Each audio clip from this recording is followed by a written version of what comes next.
he zooms through the sky smarter than a speeding bullet, furrier than a powerful locomotive, able to leap tall sandwiches in a single bound. Oh, my goodness! Look, up in the sky. It's an insect. It's a meatball. It is I, Super Grover! And I am cute, too!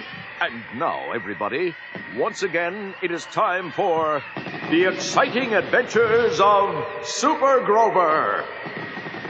From the original Sesame Street story by Emily Pearl Kingsley, illustrated by Joe Matthew, featuring Jim Henson's Sesame Street Muppets.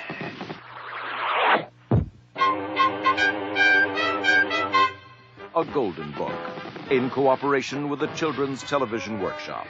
Hello, everybody!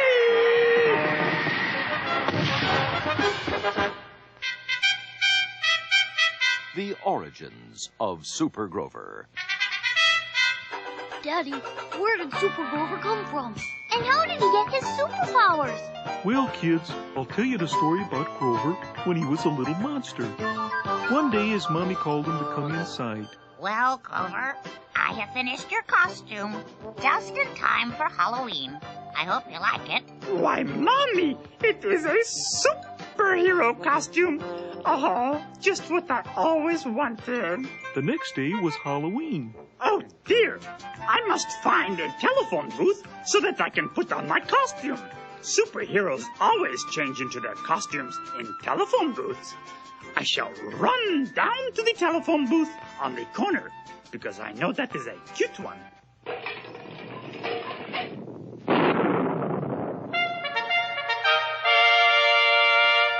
Super Grover! You look nice, dear. Have a good time. From that time on, Grover found that whenever he put on his superhero Halloween costume, he changed from mild-mannered, plain little Grover monster into the brave and fearless Super Grover! Besides flying, Down, down, and away! I, Super Grover, have many superpowers. I, Super Grover, have X-ray vision. Oops, sorry, Bert. and he has super strength. Da-da-da-da-da-da! Oh, I am such a super helper. And I, Super Grover, have super breath. I will blow up these balloons in a jiffy with my super breath. Super, Grover. That's enough already. I, Super Grover, have super hearing. What's the matter, Super Grover? That's a horrible face you're making. Aha!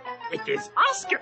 My super hearing tells me that, oh no, he has started practicing his violin. Oh, and I have super smell. Is Oscar still playing his violin, Grover? No, he has stopped. Then why are you still making that horrible face? My super hearing tells me that Oscar has stopped playing his violin, but my keenly developed sense of super smell tells me that Oscar has just cooked his dinner. Oh, it smells like old socks with sardine sauce. Oh. And so, kids, that's how our mild-mannered, plain little Grover monster changed into brave and fearless Super Grover. Remember this, kids. It is very important.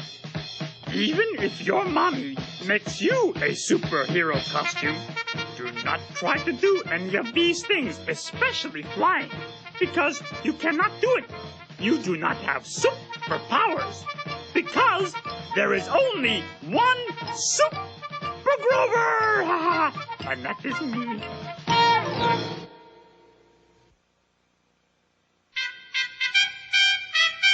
Super Grover and the Speeding Sled.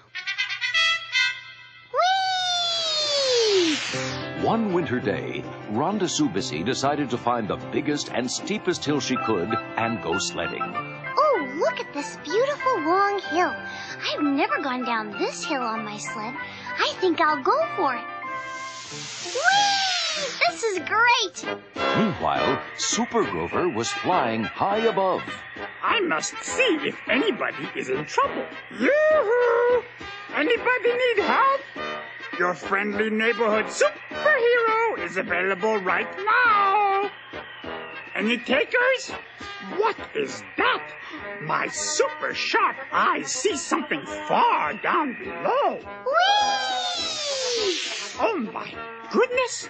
That little girl is sledding down that steep, steep hill. Look how fast she is going. Whee! And look at those big trees down at the very bottom of this steep hill. That little girl will certainly crash into those trees. I, Super Grover, must warn her. Whee! Down, down, and away!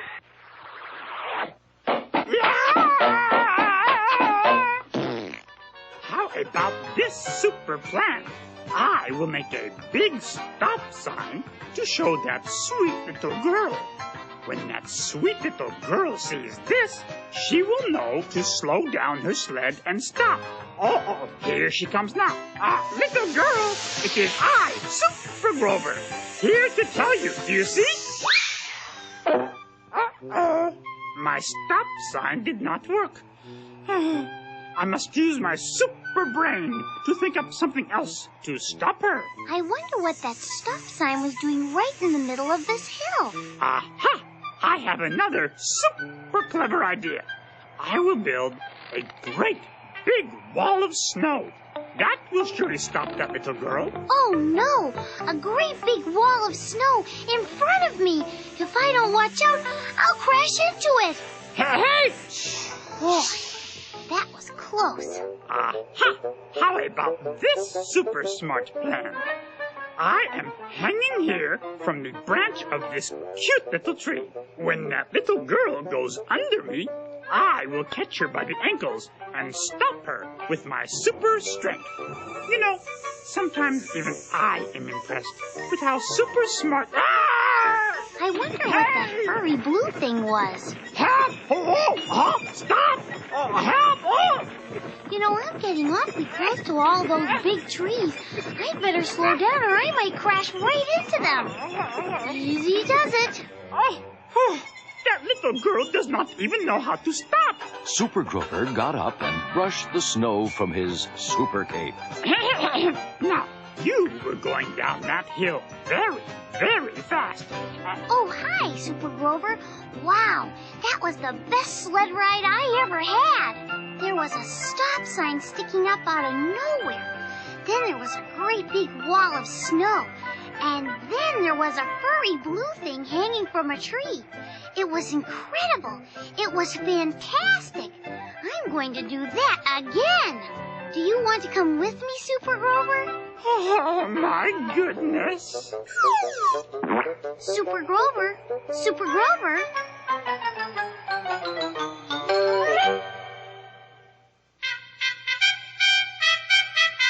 Super Grover and the Three Bears. One day, Grover went to the school auditorium to see the school play Goldilocks and the Three Bears. Grover didn't understand that a play is just pretend, and that an audience is meant to keep quiet. Look, there she is. That is my friend, Prairie Dog. Hello, Prairie. Yoo-hoo. Yo, Prairie. Yaha. Over here. Grover, really? In the play, Goldilocks ate up all the bears' porridge, and Goldilocks sat on the bears' 3 chairs. Then she went to lie down on the bears' 3 beds. Oh, my. This bed is too hard. And this bed is too soft. But this bed is just right. As soon as Goldilocks fell asleep, the 3 bears came home from their walk in the woods. Oh, no, baby bear. There is a little girl sleeping in your bed. Yoo-hoo, little girl. Wake up. Oh, dear. Oh, help. 3 big terrible, ferocious bears. Eek! Oh, my goodness! My little friend Prairie Dawn is in a lot of trouble. Just look at those bears. They must have escaped from the zoo. I had better capture them. This is a job for Super Grover. Oops, sorry. Excuse me. Sit down. Oh, dear. I am so embarrassed. I forgot that I must change into my Super Grover costume first. Now, let me think. Ah, yes, I think I saw a telephone booth out in the lobby. Excuse me, please. Hey, that was my foot. Sorry. Well, I never. Sorry, madam. Boy, it sure is a good thing I remembered to put my cute little Super Grover costume into the bottom of my lunchbox. You never can tell when it will come in handy.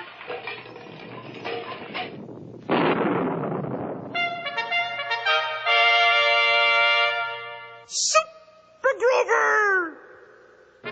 Oops. Some of the ketchup from my meatloaf sandwich seems to have leaked onto my Super Grover costume. Oh well. Have no fear, Prairie Dawn! Brave and fearless Super Grover will take those 3 ugly and ferocious bears back to the zoo. I do not believe this is happening. Grover, this is a play. Those are not real bears. Do not worry, Prairie Dawn. I, Super Grover, will take care of these terribly vicious bears, so they will never ever bother you or anybody else again. Grover, it's only a play. Bring them back. I, Super Grover, will teach you big, mean bears not to bother such nice little girls. Look, up in the sky. It's an eggplant. It's a meatball.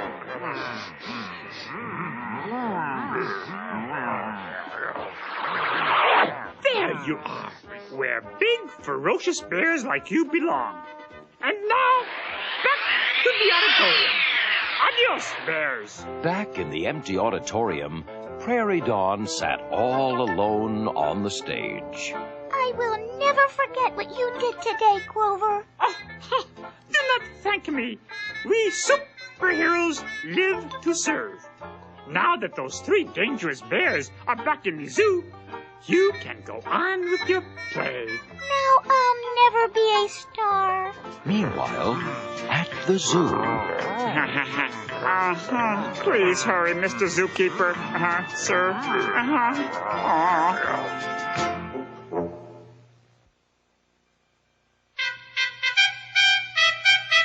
Super Grover and the Whole Story, or Gone Fishing. One summer day, Grover went fishing with a bunch of his friends. I'm using my best bent paperclip for a hook. I'll catch lots of minnows. Me gonna catch big fish and trade it for cookies. Yeah, chocolate chip cookies. Oh boy, oatmeal cookies. Oh boy. Keep your line away from mine, Grover. My goodness! There is a hole in this boat. Hey, everybody! We had better plug up this hole, or else the boat will fill up with water and sink, and we will all get wet. My goodness! Everybody is so busy fishing that nobody is paying any attention to Grover. That means that this is a job for Super Grover. It certainly is a good thing I remembered to pack my Super Grover costume in the bottom of my lunch basket. And now to find a telephone booth. Oh, my goodness. There is no telephone booth under this bunk, or in the cupboards, or in this cabin, anywhere. There does not seem to be a telephone booth on this entire boat. I cannot change into my Super Grover costume. And if I cannot change into my Super Grover costume, I do not have any of my superpowers. Oh, what am I going to do? Wait a moment. I just thought of something kind of crazy. Maybe I can fix that hole myself. Not Super Grover, but just plain old little Grover monster. Oh, I am so scared. How How about that?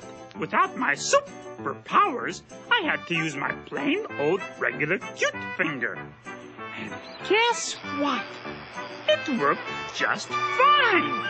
Meanwhile, I can keep right on fishing with my other hand. Oh, dear. Hey, there is another hole in this boat. Hey, everybody! I am already plugging up one hole with my cute finger. If somebody does not fix that other hole, this boat will fill up with water and sink. Keep it down, Grover. But again, everybody was so busy fishing that nobody heard him. Gee, if I stretch real far like this, I can just about reach that new hole with my big toe. I will stick my toe in the hole, and maybe it will stop the water from coming in. Well, it is a little awkward fishing this way, but it is a lot better than sinking. Well, can you believe it? Grover suddenly noticed a third hole, and he stopped the water from coming in by sticking a toe from his other foot into the hole. Oh, my goodness! I do not even think Super Grover could have done a better job of plugging up these holes. Oh, my mommy would be so proud. But then, suddenly, Grover caught a fish. A big one.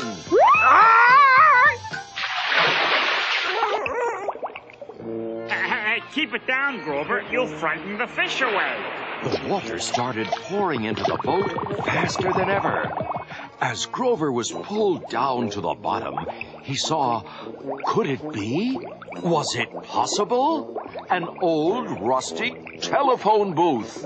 Grover quickly swam into the old rusty telephone booth and changed into his Super Grover costume.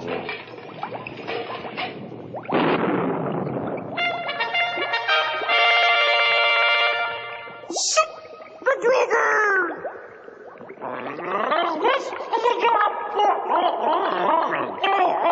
I forgot you cannot talk underwater. How silly of me.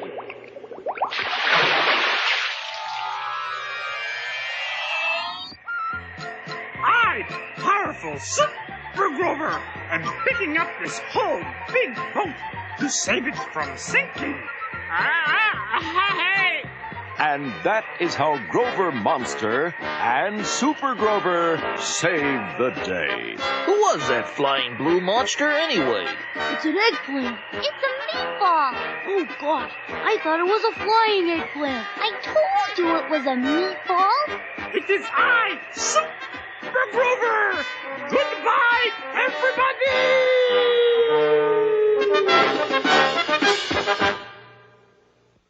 Remember this, kids. It is very important.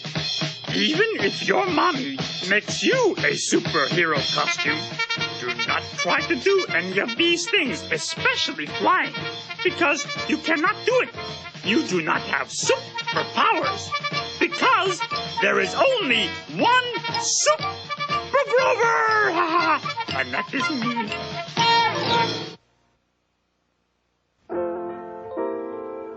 Big Bird brings spring to Sesame Street, adapted from the Golden Book of the same name. A Sesame Street story.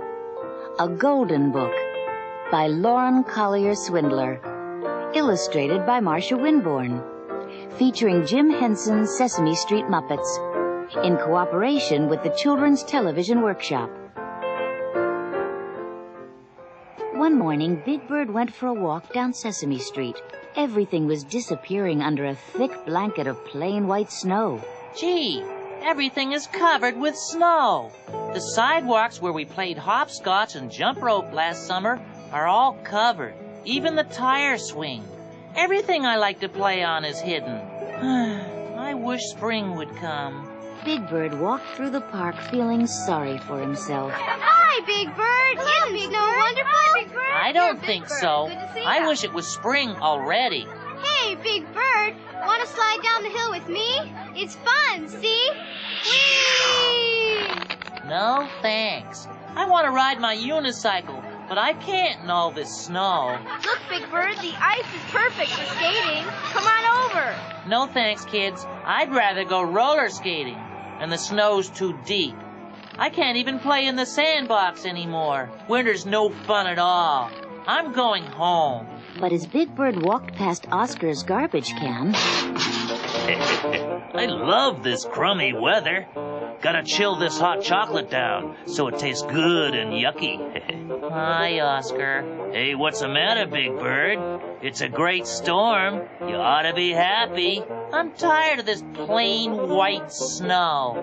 Yeah, me too. I wish somebody would put some dirt or soot on it or something. We haven't had any good slush all winter. That's not what I meant, Oscar. I need the spring. I'm sad and slumpy. I need the spring. I'm all goosebumpy. The cold and slush and all that sneezing. I hate the snow. Who needs the sun? I like it freezing. Let that wind blow.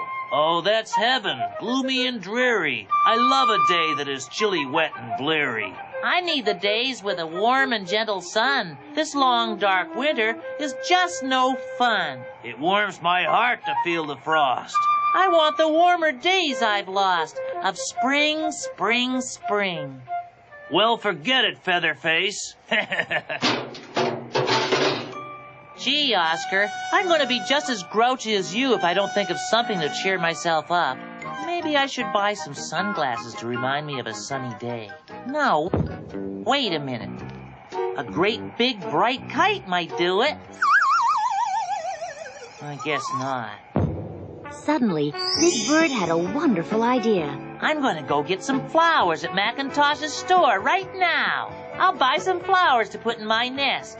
Yeah, you could get some cactus flowers or a Venus flytrap. Goodbye, Oscar. Oh, there are so many pretty flowers. It's hard to decide. I know. I'll pick my favorite colors. A pink one, orange one, a blue one, a yellow one, a red one, and finally, a pretty purple one. I feel better already. Big Bird walked back toward Sesame Street with his beautiful flowers. Big Bird decided to warm up in front of the Count's fireplace. As soon as the Count's friendly bat saw the flowers, they started to count them. 1 beautiful flower. We love counting flowers. 2, 3, 4, 5, 6 beautiful flowers. Gee, I didn't buy the flowers to count them. I bought them to remind me of spring. Would you like to keep this pretty pink daisy? The Count thanked Big Bird. Counting petals would be something wonderful to do. 1 pretty pink flower petal. 2 pretty pink flower petals. 3 pretty pink flower petals. 4 pretty pink flower petals. Big Bird walked down Sesame Street carrying his 5 flowers. Why, there's Dolores shoveling snow. Hi, Dolores. Hi, Big Bird. Whoops. Oh, Dolores, are you hurt? No, Big Bird, I'm not hurt, but I am tired of winter and shoveling snow. Well, let me help you up here. Thanks. Hey, Dolores, you may have one of my flowers. It'll help you feel happy again. Thank you. Oh, it's a tiger lily. Tiger lilies make me think of a nice, warm jungle. Big Bird walked down Sesame Street with the 4 flowers he had left. There's my cute, furry, adorable friend, Grover. Oh, boy, he looks sad, too. Good morning, Grover. Oh, my goodness. Furry old Grover is very blue. Well, of course you're blue. You have blue fur. No, Big Bird. I mean, I am very sad. Why? I cannot ride my new scooter in the snow. Gee, I know how you feel. I can't use my unicycle or play in the sandbox or fly my kite either. Say, maybe this blue pansy will make you feel better, Grover. Oh, this little blue pansy will be so cute on Grover's little furry body. I will tuck it in my cap. Oh, dear. Only 3 flowers left. But I guess Grover and Dolores and the Count are happier, though. Big Bird carried his 3 flowers down the street until he saw another friend. Ernie, You look cold. I'm so cold, my tail feathers are frozen. Where are you going? Ernie told Big Bird that he was going to visit Betty Lou because she was sick in bed. Oh, well, do you think she would like a yellow daffodil? Oh, now I only have 2 flowers left. Ernie took the daffodil, and Big Bird went into Hooper's store to warm his feathers. My beak is freezing. Maybe I'll buy some hot cider to warm up. Or maybe I could wrap a new muffler around my cold beak. Gee, there's Bert sipping a figgy fizz. What's wrong, Bert? You look kind of glum. I lost my favorite paper clip in a snowdrift. Gee, that's terrible. Yeah, I'll have to wait until the snow melts to find it. Oh, Big Bird, what if my paperclip gets all rusted by then? Don't worry, Bert. Your paperclip will still be there in the spring. Oh, Big Bird. Say, what are you gonna do with that beautiful rose? Huh? Well, I was gonna give it to you, Bert, to remind you of spring. Oh, thanks. As Big Bird left Hooper's store, he looked at his last flower. Oh, no. I've only got this one purple iris left, and it's broken. Oscar saw Big Bird coming. Did someone say broken? I love things that are broken, even if it's a yucky flower. Gee, Oscar, if you like my purple iris, then I guess you may have it. Hey, thanks, Featherface. Now, leave me alone and get lost. Empty-handed, Big Bird walked back up Sesame Street toward his nest. He had given away all 6 flowers. Oh, well, soon it will be spring. Look at all the colors. The plain white snow-covered street was splashed with bright colors. The flowers Big Bird had given to his friends were blooming up and down Sesame Street. Big Bird had brought spring to Sesame Street. I don't have to wait for spring at all. Winter's not bad at all, it's true, on Sesame Street. It can be fun, it's up to you, on Sesame Street. Who needs the sun or frozen ponds? We love to skate. Just put them on your toes, let's not be late. Like Big Bird's flowers that bring an early reminder of spring. You too can do your part, find spring, it's in your heart. Oscar's iris is nice and yucky, a daisy soft and bright. A daffodil can be so lucky, a pansy is just right. Oh, red rose colors the air on Sesame Street. A tiger lily is fun to share and makes the winter sweet.